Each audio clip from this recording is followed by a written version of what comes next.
ಶ್ರೀ ಗುರುಭ್ಯೋ ನಮಃ.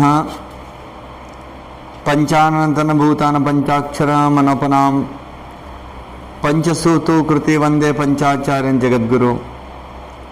ಯಾಮೋಹಂ ಸರ್ವಲೋಕಾನಾಂ ಪ್ರಕೃತಿಂ ಶಾಸ್ತ್ರಪಾರಗಾಹ ತಾಂ ಧರ್ಮಾಚಾರ್ಯಾಯ ಶಂಭೋ ಶಿವಾಯ ಪರಾಣಮೇ.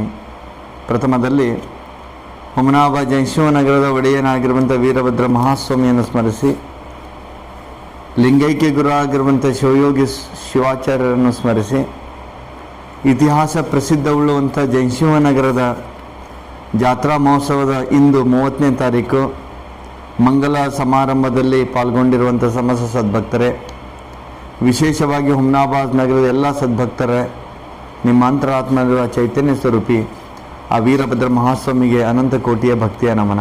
ನಿಜಕ್ಕೂ ಬಹಳೊಂದು ಸಂತೋಷ, ಸಂಭ್ರಮ, ಸಡಗರದಿಂದ ಕಳೆದ 15 ದಿವಸಗಳ ಪರ್ಯಂತರವಾಗಿ ನಮ್ಮ ಜಾತ್ರಾ ಮಹೋತ್ಸವ ನಡೆದು ಬಂದಿದ್ದು ನಮ್ಮೆಲ್ಲರಿಗೂ ಒಂದು ಸಂತೋಷ ತಂದಿದೆ. ವಿಶೇಷವಾಗಿ ಲಕ್ಷಾಂತರ ಜನರು ಆಂಧ್ರ, ಮಹಾರಾಷ್ಟ್ರ, ತೆಲಂಗಾಣದಿಂದ ಬಂದಂಥ ಭಕ್ತರು ವಿಶೇಷವಾದಂಥ ದರ್ಶನವನ್ನು ಪಡೆದು ವೀರಭದ್ರ ಮಹಾಸ್ವಾಮಿ ಕರುಣೆಗೆ ಪಾತ್ರರಾಗಿದ್ದು ನಮಗೊಂದು ಸಂತೋಷ ತಂದಿದೆ. ವಿಶೇಷವಾಗಿ ಈ ವರ್ಷ ನೋಡಬೇಕಿತ್ತಂತಂದ್ರೆ ಹುಮನಾಬಾದ್ ನಗರದಲ್ಲಿ 32 ಕಡೆ ಒಂದು ದಾಸೋಹ ಸುವ್ಯವಸ್ಥೆ ಮಾಡಿಕೊಂಡಿದ್ದು ನಮ್ಮೆಲ್ಲರೊಂದು ಸುದೈವ ಅಂತೇಳಿ ನಾವಂತೂ ಭಾವಿಸ್ತೀವಿ. ಯಾಕೆಂದರೆ ಅನುಭಾವನ ಕಡೆ ಮಾತಾಡ್ತಾನೆ ಏನಂದ್ರೆ, ಕೊಟ್ಟಿದ್ದು ತನಗೆ ಬಚ್ಚಿಟ್ಟಿದ್ದು ಪರ್ರ ಅನ್ನುವ ಹಾಗೆ ಹುಮನಾಬಾದ್ ಸಮಸ್ತ ಸದ್ಭಕ್ತರ ಮನಸ್ಸು ಹ್ಯಾಂಗಿದೆ ಅಂತಂದ್ರೆ, ಉದಾರವಾದಂಥ ಮನಸ್ಸು ನಾವು ಎಲ್ಲಾದರೂ ಕಾಣ್ತೀವಿ ಅಂದ್ರೆ ನನ್ನ ಹುಮನಾಬಾದ, ನನ್ನ ಜೈಶಿವನಗರದಲ್ಲಿ ಕಾಣ್ತೀವಿ.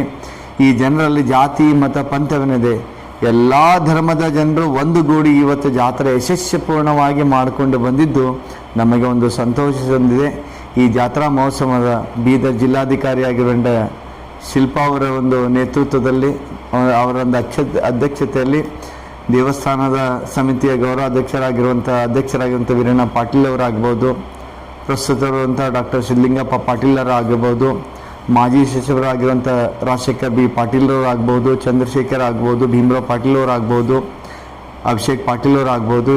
ಪಾಟೀಲ್ ಪರಿವಾರದ ಒಂದು ಸಂಯೋಗ ಎಲ್ಲರ ಮೇಲೆ ಇತ್ತು. ಇವತ್ತು ವಿಶೇಷವಾಗಿ ನಾನು ಎಲ್ಲ ಅಧಿಕಾರಿಸ್ಥರು ಇವತ್ತು TMC ಮುನ್ಸಿಪಾಲ್ ವರ್ಕರ್ಸ್ ಹಿಡ್ಕೊಂಡು, ಯಾಕಂದರೆ ಇವತ್ತು ಕಳೆದ 15 ದಿನದಿಂದ ಹುಮನಾಬಾದ್ ನಗರ ಸ್ವಚ್ಛತೆ ನೋಡಬೇಕಿತ್ತಂದ್ರೆ ಇವತ್ತು CO ಅವರಿಗೆ ನಾವು ಕೂಡ ಧನ್ಯವಾದ ಹೇಳಕ್ಕೆ ಇಷ್ಟಪಡ್ತೀವಿ. ಶುದ್ಧವಾದಂಥ ಕುಡಿಯೋ ನೀರಿನ ವ್ಯವಸ್ಥೆ ಮಾಡಿಕೊಂಡಿದ್ದು, ಸ್ವಚ್ಛತೆ ಕಾಪಾಡಿಕೊಂಡಿದ್ದು ನಮ್ಮೆಲ್ಲರಿಗೂ ಕೂಡ ಒಂದು ಸಂತೋಷ ತಂದಿದೆ.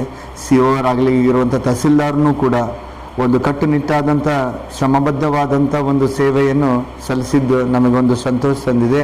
ಅದೇ ರೀತಿ ಆರಕ್ಷಕ ಸಿಬ್ಬಂದಿಯವರು ವಿಶೇಷವಾಗಿ ನಾನು DSP ಆಗಿರ್ಬೋದು, DSP ಆಗಿರ್ಬೋದು, ಅದು PSI ಆಗಿರ್ಬೋದು, ಸರ್ಕಲ್ ಆಗ್ಬೋದು, ಎಲ್ಲರೂ ಕೂಡ, ಯಾಕಂದರೆ ಎಲ್ಲೂ ಕೂಡ ಅವಘಡವಾದಂಥ ಒಂದು ಸಂದರ್ಭ ನಮ್ಮಂತೂ ಕಿವಿಮೇಲಂತೂ ಬಂದಿಲ್ಲ.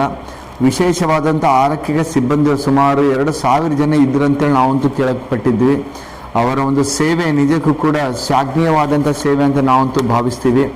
ತಾವು ಡಿಪಾರ್ಟ್ಮೆಂಟ್ಲಿಂದ ತಾವು ಸೇವೆ ಮಾಡಿರಂತೇಳಿ ನನಗಂತೂ ಅನಿಸ್ತಾ ಇಲ್ಲ. ವೀರಭದ್ರ ಮಹಾಸ್ವಾಮಿ ಅಂತಃಕರಣದಲ್ಲಿ ಒಂದು ಸೇವೆ ಮಾಡ್ಕೊಂಡಂತೇಳಿ ನಾವಂತೂ ಭಾವಿಸ್ತೀವಿ. ಪ್ರತ್ಯಕ್ಷ ಹಾಗೂ ಪರೋಕ್ಷ ಮಾಡಿದಂಥ ಸೇವೆ ನಿಜಕ್ಕೂ ಕೂಡ ಅಮೋಘವಾಗಿದೆ. ಎಲ್ಲಕ್ಕಿಂತ ಮಿಗಿಲಾಗಿ ಕಳೆದ 15 ದಿವಸಗಳಿಂದ ನಿದ್ದೆಗೆಟ್ಟು ಅನ್ನ ಊಟ ಎಲ್ಲ ಬಿಟ್ಟು ನನ್ನ ಹುಮನಾಬಾದ್ ಎಲ್ಲ ಯುವಕರು, ಒಬ್ಬರು ಇಬ್ಬರು ಅನ್ನೋದೇ ಎಲ್ಲ ಯುವಕರು ಮುಂದಾಗಿ ಚೆಂದಾಗಿ ಒಂದು ಜಾತ್ರಾ ಒಂದು ನೇತೃತ್ವವನ್ನು ವಹಿಸಿಕೊಂಡು ಅಂತ ನಮ್ಮ ಮಾರ್ಗದರ್ಶನದಲ್ಲಿ ಎಲ್ಲ ಯುವಕರನ್ನು ದುಡಿದಿದ್ದು ನೋಡಿದರು. ನಿಜಕ್ಕೂ ಕೂಡ ಧರ್ಮ ಕ್ಷೇತ್ರವನ್ನಾಗಿ ಅಭಿವೃದ್ಧಿ ಆಗಿರುವಂಥ ಹುಮನಾಬಾದ್ ನಗರ ನಿಜಕ್ಕೂ ಕೂಡ ಒಂದು ಪ್ರಶಾಂತವಾದಂಥ ಒಂದು ಸಂದೇಶ ಕೊಟ್ಟಿದ್ದು ನಮ್ಮೆಲ್ಲರಿಗೂ ಕೂಡ ಒಂದು ಸಂತೋಷ ತಂದಿದೆ. ನಾಡಿನ ಜನತೆಗೂ ಹುಮನಾಬಾದ್ ಸದ್ಭಕ್ತರಿಗೆ ನನ್ನ ಕಡೆಯಿಂದ ಜಾತ್ರಾ ಮಹೋತ್ಸವದ ಮಂಗಲದ ಸಾನ್ನಿಧ್ಯದಲ್ಲಿ ಮಂಗಲ ಆಶೀರ್ವಾದ ಹೇಳಕ್ಕೆ ಇಷ್ಟಪಡ್ತೀನಿ. ಉತ್ತರೋತ್ತರವಾಗಿ ಧರ್ಮ ಅಭಿವೃದ್ಧಿ ಆಗಬೇಕು. ಹುಮನಾಬಾದ್ ನಗರದ ಕೀರ್ತಿ ಈಗಾಗಲೇ ಆಂಧ್ರ, ಮಹಾರಾಷ್ಟ್ರ, ತೆಲಂಗಾಣ ಅಂತ ಸಾಗುತ್ತಾ ಇದೆ. ಮುಂಬರುವ ದಿನಗಳಲ್ಲಿ ಭಾರತ ದೇಶದ ತುಂಬ ಎಲ್ಲ ವೀರಭದ್ರ ಮಹಾಸ್ವಾಮಿ ಹೆಸರು ಹೇಳುವಂಥ ಕೀರ್ತಿ ನಾವೆಲ್ಲರೂ ದುಡಿಯೋಣ ಎಂಬ ಮಾತನ್ನು ಹೇಳಿ ಮತ್ತೊಮ್ಮೆ ಮಗದೊಮ್ಮೆ ಎಲ್ಲರಿಗೂ ಕೂಡ ಪರಮದಯಾಳು ಪಾರ್ವತಿ ಪರಮೇಶ್ವರರು ಅಖಂಡ ಸ್ವರೂಪನಾಗಿರುವಂಥ ವೀರಭದ್ರ ಮಹಾಸ್ವಾಮಿ, ನಾನು ವಿಶೇಷವಾಗಿ ಪತ್ರಿಕಾ ಬಾಂಧವ್ಯದವರು, ಪ್ರತ್ಯಕ್ಷ ಹಾಗೂ ಪರೋಕ್ಷವಾಗಿ ಪತ್ರಿಕಾ ಬಾಂಧವ್ಯವರಾಗ್ಬೋದು, ಸುದ್ದಿ ಮಾಧ್ಯಮದವರಾಗ್ಬೋದು, ಒಳ್ಳೆಯದಾದ ಪತ್ರಿಕಾ ಸೇವೆಯನ್ನು ಮಾಡಿದ್ದಾರೆ. ಜನರಿಗೆ ಸಮಯ ತಕ್ಕಂತೆ ಈ ಸಮಯಕ್ಕೆ ಇದು ಆಯಿತು ಎಂಬುದೊಂದು ವಿಶೇಷವಾದಂಥ ಸೂಚನೆಯನ್ನು ಕೊಟ್ಟಿದ್ದಕ್ಕೆ ಪತ್ರಿಕಾ ಸೇವೆಯೂ ಕೂಡ ಅದ್ಭುತವಾಗಿದ್ದು ನಮಗೊಂದು ಸಂತೋಷ ತಂದಿದೆ. ಪತ್ರಿಕಾ ರಂಗ, ಸಾಮಾಜಿಕ ರಂಗ, ರಾಜಕೀಯ ರಂಗ ಎಲ್ಲವೂ ಕೂಡ ಒಂದು ಸಹಕಾರದಿಂದ ಅದ್ಭುತವಾದಂಥ ಒಂದು ಜಾತ್ರೆ ಮಾಡಿಕೊಂಡು ಬಂದಿದ್ದು ಒಂದು ಯಶಸ್ವಿ ರೂಪದಲ್ಲಿ ಕಾಣಿದ್ದು ನಮಗೊಂದು ಸಂತೋಷ ತಂದಿದೆ ಎಂಬ ಮಾತನ್ನು ಹೇಳಿ ಮತ್ತೊಂದು ಮಗದೊಂದು ವಿಶೇಷವಾಗಿ ಹುಮನಾಬಾದ್ ನಗರದ ಎಲ್ಲ ಸದ್ಭಕ್ತರಿಗೆ ನಮ್ಮ ಪಂಚ ಕಮಿಟಿಯ ಸದಸ್ಯರಾಗಿರುವಂಥ ಮಲ್ಲಿಕಾರ್ಜುನ ಮಾಶೆಟ್ಟಿ ಆಗ್ಬೋದು, ನಮ್ಮ ಬಾಬುರಾವ್ ಪೋಚಂಪಳ್ಳಿ ಆಗ್ಬೋದು, ಮಹೇಶ್ ಅಗಡಿ ಅವರಾಗ್ಬೋದು, ಗುರು ಪೂಜಾರಿ ಆಗ್ಬೋದು, ಬುಳ್ಳ ಅವರಾಗ್ಬೋದು. ಅವರ ಒಂದು ಸಂಯೋಗ ಹೆಂಗಿತ್ತಂದ್ರೆ ರಾತ್ರಿ 2 ಗಂಟೆಗೂ ಕೂಡ ಇದು ಆಗಬೇಕು ಅಂತ ಒಂದು ನಾವು ನಿರೂಪಣೆ ಕೊಟ್ಟಿದ್ರೆ ಸಮಬದ್ಧವಾಗಿರುವಂಥ ಸೇವೆಯನ್ನು ಅವರು ಕೂಡ ಸಲ್ಲಿಸಿದ್ದಾರೆ. ನಾಡಿನ ಎಲ್ಲ ಜನತೆಗೂ, ಹುಮನಾಬಾದ್ ಸದ್ಭಕ್ತರಿಗೂ ಹಾಗೂ ವಿಶೇಷವಾಗಿ ನಮ್ಮ ದೇವಸ್ಥಾನದ ಆಮೆ ಅಂತೇಳಿ ಇರ್ತದೆ. ಆಮೆ ಅಂತಂದ್ರೆ ವಿಶೇಷವಾಗಿ ಅಂದರೆ ದೇವಸ್ಥಾನದ ಸುವ್ಯವಸ್ಥೆಗಳು, ಅಲ್ಲಿ ನಡೆಯುವಂಥ ಪೂಜಾ ಕೈಂಕರ್ಯಗಳನ್ನು ಕಾಪಾಡುವಂಥ ಎಲ್ಲ ಸ್ವಾಮೀಜಿಗಳು ಕೂಡ ಕಟ್ಟುನಿಟ್ಟಾಗಿ ಸೇವೆಯನ್ನು ಸಲ್ಲಿಸಿದ ಮಠ, ಮಠಪತಿ, ಪಾತ್ಪೂಜಿ, ಪತ್ರ ಎಲ್ಲರೂ ಕೂಡ ಅದ್ಭುತವಾದಂಥ ಒಂದು ಸೇವೆ ಮಾಡಿದ್ದಾರೆ. ಅವರಿಗೂ ಕೂಡ ವೀರಭದ್ರ ಮಹಾಸ್ವಾಮಿ ಒಳ್ಳೆದುಂಟು ಮಾಡಲಿ ಎಂಬ ಮಾತನ್ನು ಹೇಳುತ್ತಾ ನಾಡಿನ ಎಲ್ಲ ಜನತೆಗೂ ಹುಮನಾಬಾದ್ ನಗರಕ್ಕೆ ಬಂದು ಹೋಗಿದ್ದಕ್ಕೆ ನನ್ನ ಕಡೆಯಿಂದ ಹೃತ್ಪೂರ್ವಕ ಅಭಿನಂದನೆ ಹಾಗೂ ಆಶೀರ್ವಾದ ಹೇಳಕ್ಕೆ ಇಷ್ಟಪಡ್ತೀವಿ.